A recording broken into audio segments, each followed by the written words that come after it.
and later found out he cheated on me the same day he proposed. So I thought we would reflect on February 21st together, how crazy that is. No, I'm just kidding. I don't know why I'm laughing. It's really not funny. It was really traumatizing. Like this morning I woke up not sad because of him. There's no reason I would ever want to be with someone like that, but more so just like weighing on me the grief of when I believed people were inherently good. I went through 23 years of life believing in the good of people always as the default. And I feel like in the last year, one of my biggest takeaways has been there are some evil people out there. There are fake people, there are liars. And I just hadn't run into that, and that's privilege. I hadn't run into that for 23 years. So anyway, let's just ramble, let's just get into it. So a year ago today, we were living in Orange County in this cute little apartment. He was training there, and I just remember waking up and feeling those excited jitters. I was 90% sure that he was gonna propose this day. There were so many hints swirling around, and I just remember feeling like a little girl. Growing up as a girl, I feel, maybe this is a part of the patriarchy, I don't know. I always just pictured a beautiful setting, music, flowers, and I don't know, you think about this moment, it's a big first, it's a big step in life, it's a milestone. So I just remember feeling that giddy, oh my gosh, is my life gonna take this next step in this direction? I love this guy, I'm so excited about this. I don't know, I just remember feeling like, wow, this is gonna be a really big day. Woke up together, spent the morning together. We ended up going to this reptile zoo, which is right up my alley. He had flown out his hairstylist and her son, so we went the four of us, and it was so much fun. Came back to our apartment and started getting ready. I'm getting a little bit more nervous. I'm like, is this really happening? Putting on this white dress that the photographer had picked out for me. Shout out Sydney. We're going to a photo shoot, I should say that. That's what I thought was happening. We arrived to this beautiful venue in the hills, and I remember walking down this driveway, and I hear music, and I see this gorgeous floral setup right out of my dreams that I had as a child. He gets down on one knee, he puts the ring on my finger. I just remember saying, oh, my cheeks hurt so much from smiling. I was so happy. I remember just looking back and being like, this is gonna be one of the happiest days of my life. And we ended up going to the beach after, did a little beach photo shoot. The pictures were gorgeous, and ended up going to our engagement dinner, got a little sushi, and headed back to our apartment. Now, knowing what I know now, this was his timeline for So he woke up and he texted his ex-girlfriend and texted her this. It's gross, so I wouldn't say those words. Then proceeded to go through the same day I did, and he gets down on one knee, he proposes, we commit to each other for the rest of our lives, marriage, crazy concept. We go to our engagement dinner, just said all these things, then we get home from our engagement dinner, and then he texts her this. And for some reason, you cheat before and after you propose, the morning of and the night. That's just something I will never understand. I've given up on trying to understand how someone can be that evil. I think you just have to be a sociopath, and that's just it at the end of the day. But in that video I posted back in May, one of the last things I said was, if I can make one woman feel seen, heard, or understood, or aid in a journey of healing, then I've accomplished what I set out to do. I got such an overwhelmingly positive... Okay. We kind of get her story. Interesting enough, y'all, I went down a little bit of a rabbit hole. It wasn't a long rabbit hole. And I ended up finding a video of someone talking about the gentleman that she was engaged to. So I want to share that video with you as well. Let me get down to that video. All right, here we go. Let's hear what he says. So I don't watch college football, almost never, but I immediately fell in love with the Oregon wide receiver Tez Johnson. The moment I saw him wait patiently to congratulate Will Howard, the Ohio State quarterback, after Ohio State's big win over the Ducks. And B, after the game, when Tez Johnson walks over to the stands and starts giving stuff out to the Oregon faithful, gloves and sweatbands and stuff, and thanking them all for his support. And I was like, I love this guy. I didn't know anything about him. I'd never heard of him. And you probably know this because I guess it's been talked about. His backstory is just amazing. He's a kid from Birmingham who grew up in a really, really rough environment with very little academic support. When he was an infant, his dad committed suicide. His mother, Shamika, who named him, his real name is Keyonteze. I don't even know if I pronounce it right, Keyonteze. His mom, Shamika, struggles to find work. struggles financially as a single mom raising her son. And this kid loves watching football. And his favorite team as a kid in Pinson, Alabama, in Birmingham, Alabama, is Oregon because of the uniforms and the colors and the green and the different helmets and the mirror helmets. And he loves Marcus Mariota and he loves LaMarcus James. He loves all these guys. He loves Oregon. And he tells his mom, one day I'm going to play football at Oregon. And his mom literally says, where is Oregon?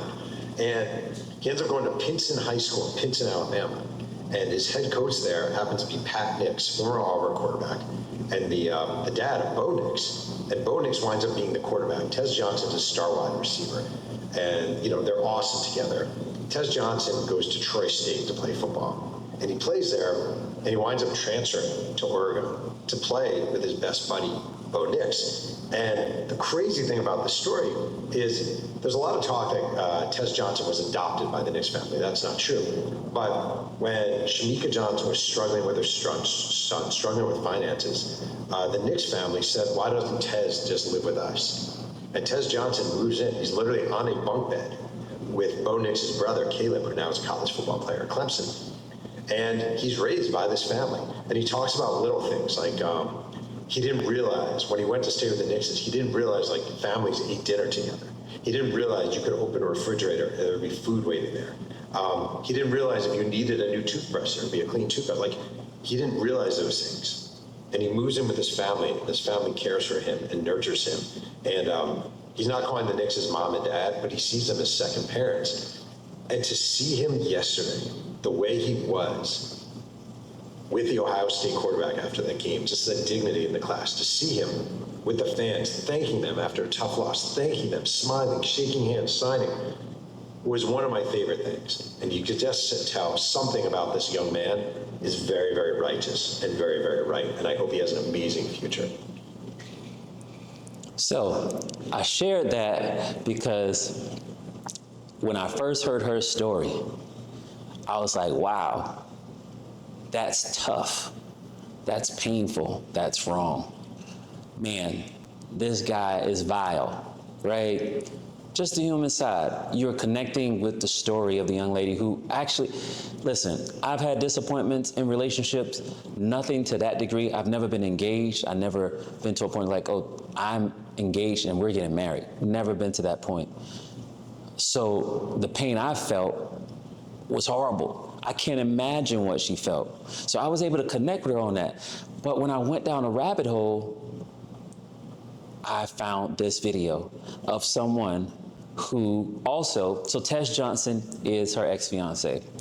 Someone saying, this is what I observed about Tez Johnson.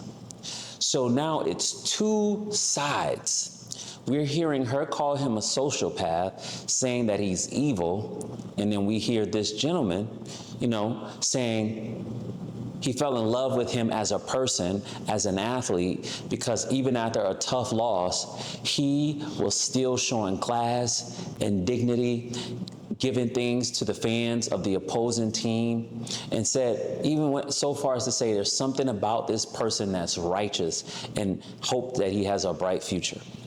Can I tell you something? It's important for us to understand that one situation or a bad situation or two does not define us. Her hurt, her pain is valid. Her choice of words is her opinion. Now, he was wrong. That's not an opinion. That's not what they call it, a hot take. He was wrong.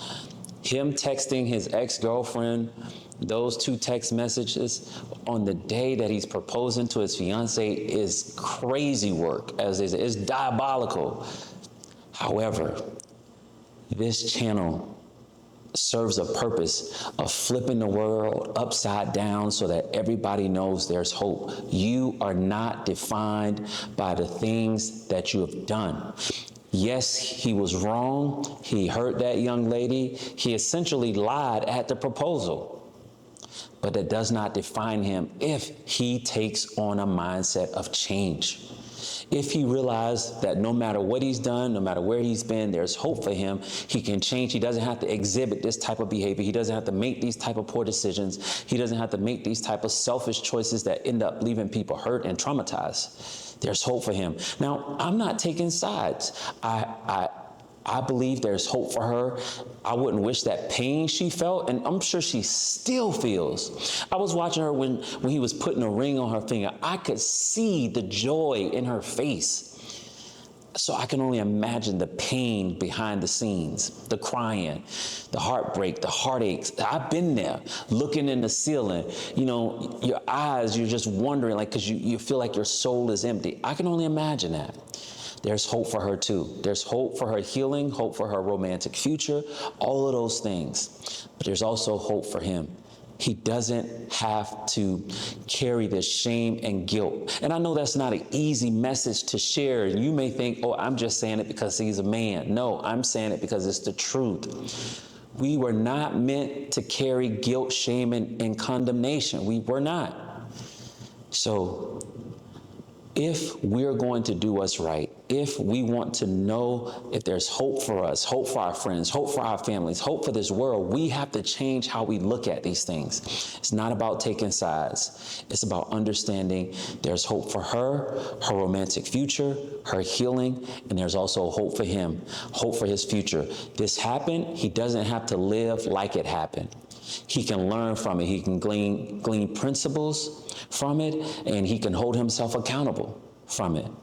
But he can live knowing I'm free of that. That's in my past. I can move forward, find the love of my life who's going to be with me and me with her, and we can have a beautiful, happy ending, vice versa.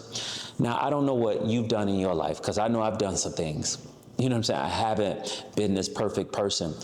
But if I allowed those things to define me, I wouldn't be before you right now. I wouldn't share the gospel. I wouldn't share hope. I wouldn't have ambitions. I'd just give up.